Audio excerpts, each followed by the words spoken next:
Hello, greetings fellow stationeers, and welcome back to Europa with me, 54 Bear, where we are continuing our hard start.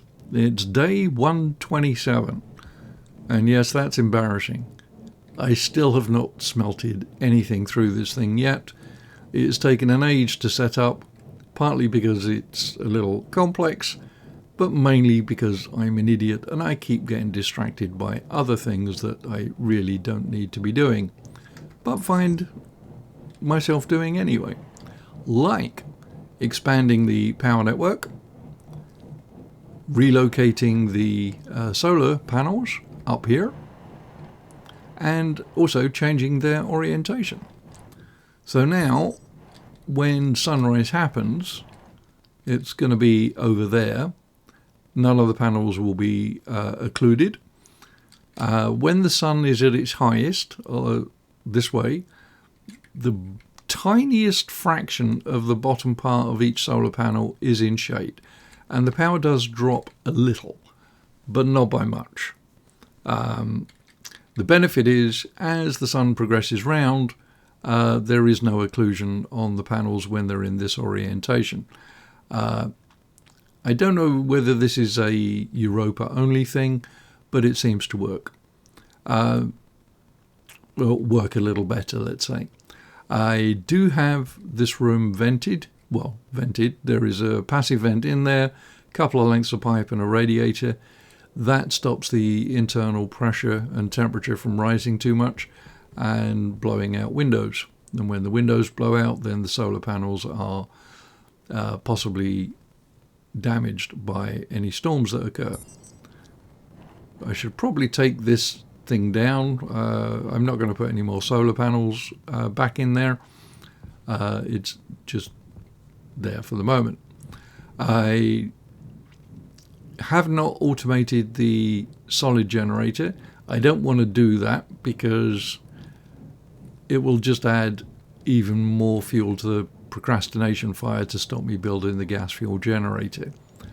I've had a tank of fuel here sitting here waiting to be used for God knows how long, and yeah, I just keep finding other things to do. Partly, or part of that was this contraption here. It's two heat exchangers and a couple of sets of valves. The pipes are color-coded so that they do connect directly to the tanks. Rather than showing you each pipe individually, just trust me that they are connected. So the bottom one allows me to cool stuff down. On this side, I have it connected to a radiator that just has a little bit of world atmo in there. And I did put a liquid drain on here, but to be honest, the pressures that are in there, I don't think it will ever get cold enough to condense. Let me just take care of the battery. So it allows me to select which of the 4 tanks I want to connect. There are a couple of liquid drains on here. I had initially tried what I had done on many occasions before, tried pumping out this system before the pipes freeze. Those attempts were all unsuccessful and the pipes always burst. Then it occurred to me, all I have to do is put a valve on this side of the equation. That way I'm only worrying about 2 pieces of pipe here containing cold gas. There's a lot more hot gas in this section, and so this stuff will warm up and stabilize. And these pipes here should not freeze. Having said that, I may rip these out and replace them with insulated ones just to make certain that the atmosphere doesn't break them. Not that it would be a major issue because, there's only going to be a small bit of gas in there, but I would want to keep it anyway. On the top side, we have another set of valves connected to another heat exchanger, and this one, for its hot source, is using the red tank. So if through smelting or other causes the temperatures in the 4 tanks drop below their targets, and these are the target temperatures in Celsius, then I've got a method that I can actually warm them up. So the only 3 tanks are connected to this one. On one side you've got the hot tank as the source, on the other. On this one, just for completeness, I added the hot tank in should I ever want to cool it down. But to be honest, I probably never will, because really you want this temperature as high as you can get it. So that's that side, or that part of the equation. The other thing is cooling down the CO2 that I've been collecting. Now it's all open at the moment because I am going to do a little bit of replumbing. This is just controlled by a simple circuit. I'm reading the temperature of the CO2, in the tank, comparing it to the memory value, which I've got set to 295. If the temperature is greater, the logic writer turns on the digital valve. And again, similar kind of thing here, although in this case I'm not dealing with pressurized oxygen. I just have a cowl on it. So yeah, it shouldn't need to do that much work. If it does, then I will pressurize it and deal with it that way. Let's have a look and see what we actually have in here right now. So it's currently 139. No, it's not actually cooling down that much, so maybe I will have to go to a pressurized system. That's minus 60 on that side. And this info panel, if I can get access to it, tells me it's 58.7 kilojoules of cooling. Yeah, I could probably bump that up if this were pressurized. Yeah, I may do that. But for the moment, I'm just going to let it run. What I did want to do is do a little bit of replumbing here, because after I did this, it occurred to me that there is a possibly slightly better way. That's what I need.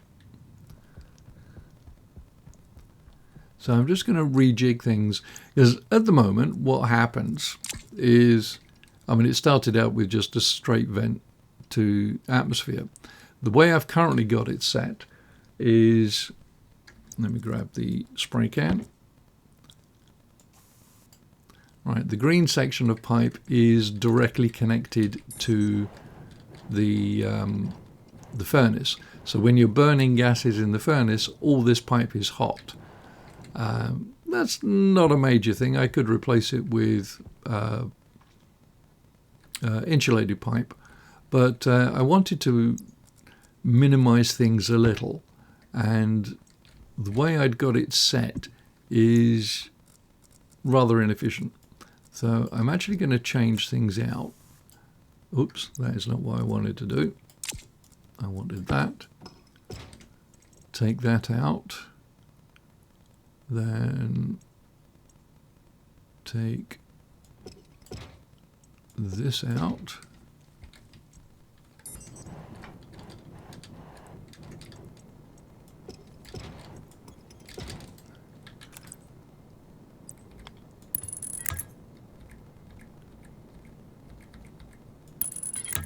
Like this, I think.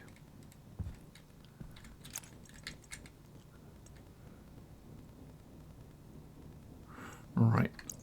So what this will allow me to do, I believe,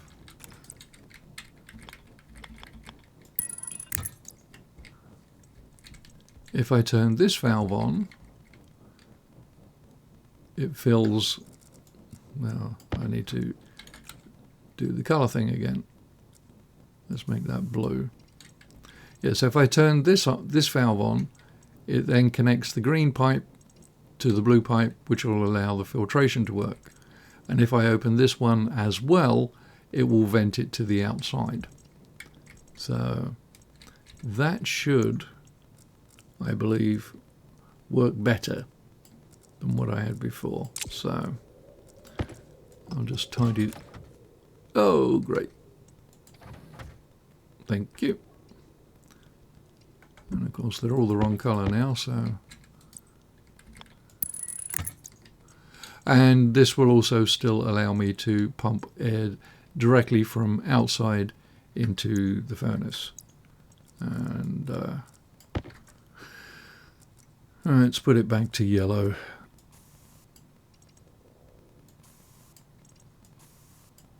Okay, so yeah, that should make life a little bit easier, I think. And yeah, don't think there's anything else I'm going to need to do in here. I still use this furnace occasionally.